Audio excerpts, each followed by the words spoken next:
Saudari-saudari yang terkasih, kita berjumpa lagi dalam renungan tentang Sabda Tuhan yang diambil dari perikop-perikop Injil.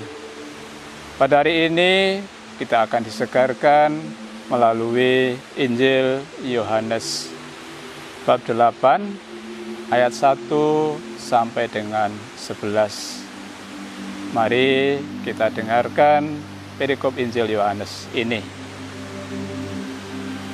Sekali peristiwa Yesus pergi ke Bukit Zaitun, dan pagi-pagi benar ia berada lagi di Bait Allah, dan seluruh rakyat datang kepadanya. Yesus duduk dan mengajar mereka. Maka ahli-ahli Taurat dan orang-orang Farisi membawa kepada Yesus seorang perempuan yang kedapatan berbuat zina. Mereka menempatkan perempuan itu di tengah-tengah, lalu berkata kepada Yesus, "Rabi, perempuan ini tertangkap basah ketika ia sedang berbuat zina. Musa dalam hukum Taurat memerintahkan kita untuk melempari dengan batu perempuan-perempuan yang demikian. Apakah pendapatmu tentang hal ini?" Mereka mengatakan hal itu untuk mencobai Yesus, supaya mereka memperoleh sesuatu untuk menyalahkannya. Tetapi Yesus membungkuk, lalu menulis di tanah dengan jarinya. Dan ketika mereka terus-menerus bertanya kepadanya, ia pun bangkit berdiri, lalu berkata kepada mereka, "Barang siapa di antara kamu tidak berdosa, hendaklah ia yang pertama melemparkan batu kepada perempuan itu." Lalu Yesus membungkuk pula dan menulis di tanah. Tetapi setelah mendengar perkataan itu, pergilah mereka seorang demi seorang, mulai dari yang tertua.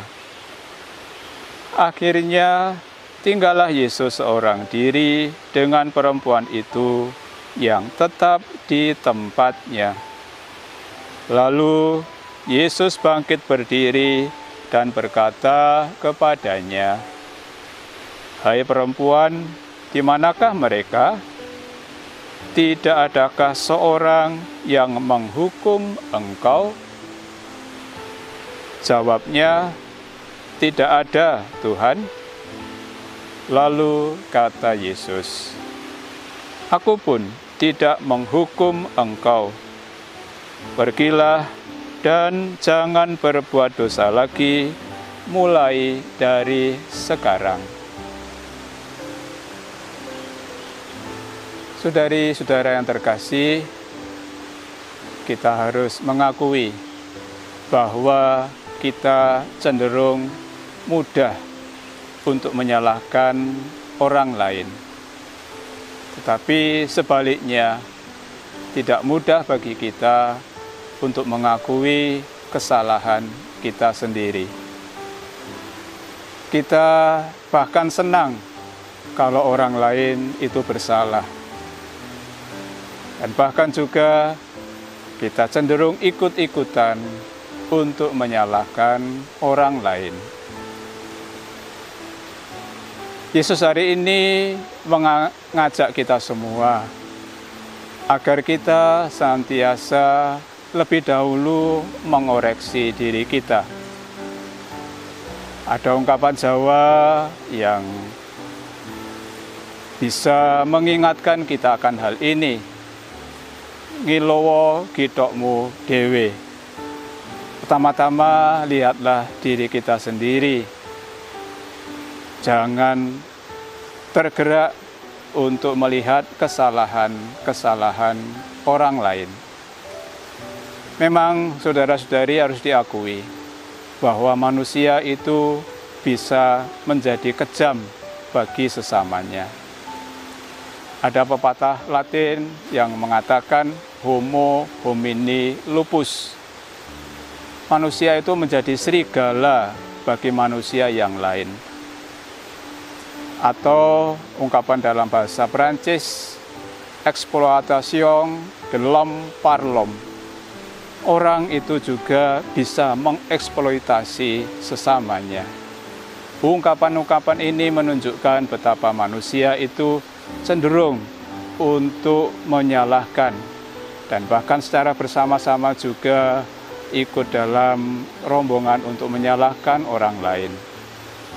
Melalui cerita Injil tentang seorang perempuan yang kedapatan berzina tadi, Yesus mengingatkan pertama-tama kepada orang-orang Yahudi yang membawa perempuan itu ke hadapan Yesus. Mereka meminta supaya Yesus menjatuhkan hukuman kepada orang perempuan yang kedapatan berzina itu. Rabi, perempuan ini tertangkap basah ketika ia sedang berbuat zina.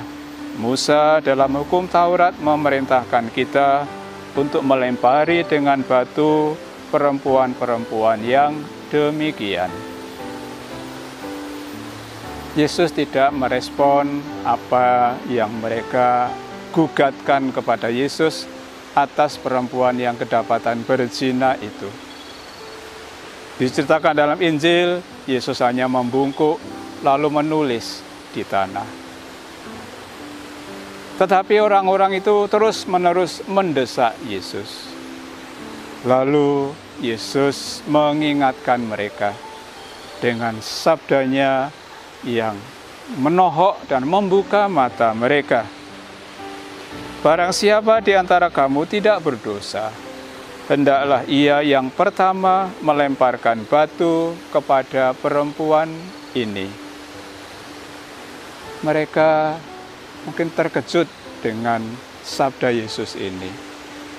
Mereka tidak menduga Yesus akan membuka pikiran dan hati mereka, sehingga mereka akhirnya menyadari bahwa mereka pun juga bukan orang yang tanpa dosa, orang yang tanpa salah. Maka diceritakan dalam Injil tadi, pergilah mereka seorang demi seorang, mulai dari yang tertua. Dan akhirnya Yesus juga tidak menghukum perempuan tadi, tapi mengatakan, pergilah, jangan berbuat dosa lagi, mulai dari sekarang. Saudari-saudari yang terkasih, hukum cinta kasih mengajarkan kepada kita supaya kita tidak hanya tidak memusuhi orang lain, tetapi juga mengajak kita untuk mau menerima dan bahkan berdoa untuk musuh-musuh kita.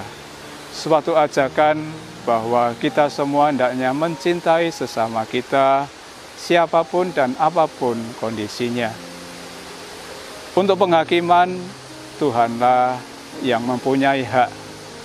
Kita semua diajak untuk bersama-sama menyadari kelemahan, kekurangan, dan kesalahan-kesalahan kita. Dengan hati yang terbuka, dengan hati yang penuh memaafkan dan mengampuni, semoga kita semua bisa selalu layak di hadapan Tuhan, bersama-sama mengakui segala kelemahan dan kekurangan kita. Semoga dengan kita menyadari dan mengakui kesalahan-kesalahan kita, Tuhan berkenan mengampuni semua dosa-dosa kita. Berkat Tuhan menyertai kita. Amin. Aku